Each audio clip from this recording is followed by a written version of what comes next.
Suunto Vertical 2, Suunto's flagship sports watch. Let's skip the chatter and unbox it together. Suunto's very classic packaging box, which is also their current family design.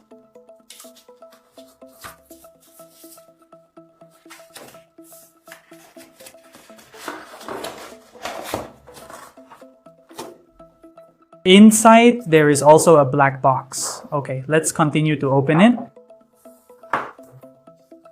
Here is the watch itself, along with Suunto's promotional image. There are some product tags here, as well as the product warranty card and manual, which we won't look at. Here is a separately displayed watch head. Here is Suunto's slogan, "Adventure starts here."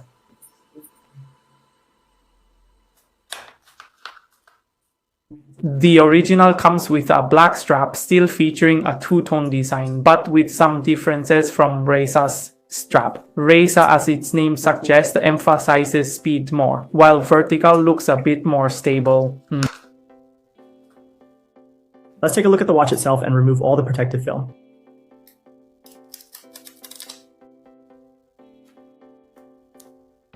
The feel is still very nice. Let's turn it on and take a look.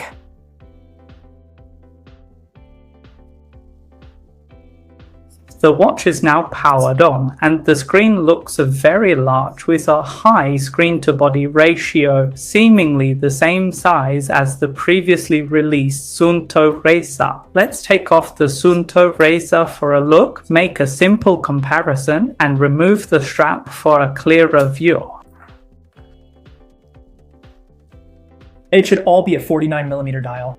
It is equipped with a 1.5-inch OLED screen. Now Suunto gives me the feeling of fully embracing OLED screens. Compared to the Suunto Reisa, it still has some of its own characteristics. For example, on the side, the Suunto Reisa uses a 3-button design, but the middle button supports a rotating crown. And the Suunto Vertical still uses the design of the previous generation Vertical with 3 buttons. The middle button is a function button, but it does not support a rotating crown. From a practicality standpoint, I would consider the rotating crown to be more useful. However, the 3-button design of Suunto combined with the touchscreen poses no difficulty in use. The feel of the Suunto Vertical 2 is much better than the Reisa, mainly because it feels a bit heavier in hand.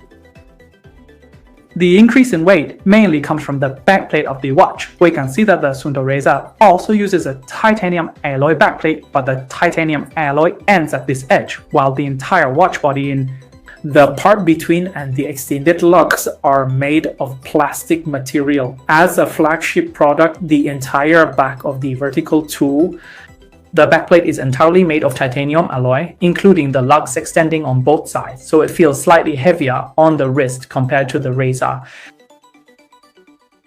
On the side of the watch body, we can see that it still uses Suunto's classic sandwich design. The bezel is titanium alloy, the entire backplate is titanium alloy, and the thin middle layer is likely made of plastic. I can tell everyone that this plastic is not to reduce costs, but to lighten the watch and optimize the GPS signal. However, there is a slight gap in the middle of this sandwich design, which makes the watch look more layered and the overall lines appear very delicate. Whether this gap will accumulate dust in the future is something I think is worth observing.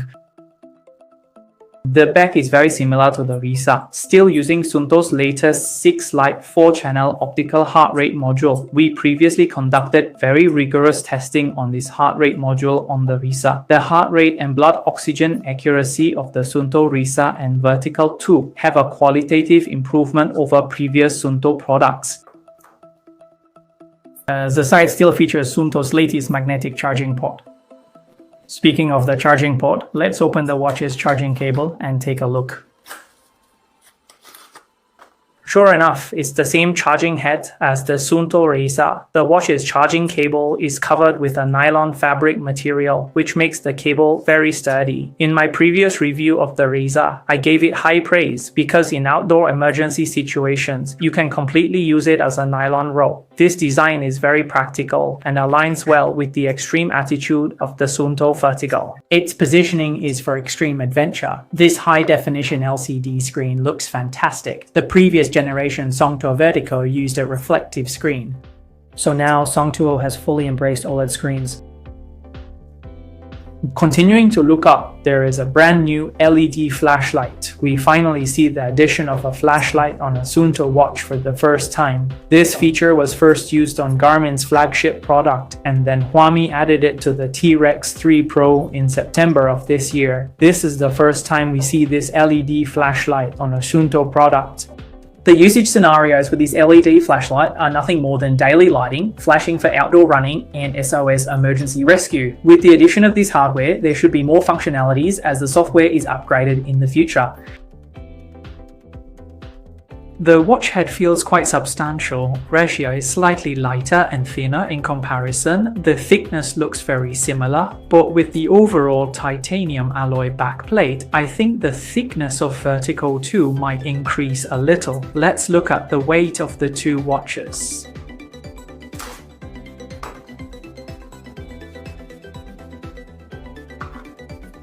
The weight of the Suunto Resia watch head is 47 grams.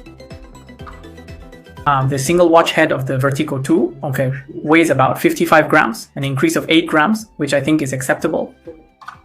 Let's look at its weight with the strap, 72 grams, which is similar to flagship watches like Garmin. After all, the entire titanium alloy backplate does add some weight, but I think this 72 grams paired with a 49mm dial is acceptable.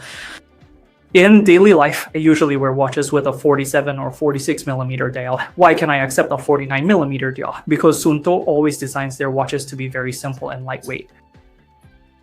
So the Suunto Vertical 2 still gives me this sense of design. Let's put on the strap and take a look.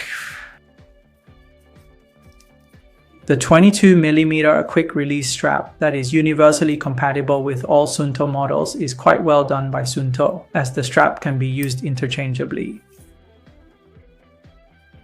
The original watch head paired with the original strap, let me show you again. My wrist is 16.5 centimeters. Normally a 49mm watch face is a bit large for me, but because Suunto's overall design is relatively simple, compared to other products, their watches look a bit thinner, so I think I can accept this 49mm size. However, if your wrist is thinner, I wouldn't recommend it. Hey, my wrist circumference is 16.5 centimeters for your reference.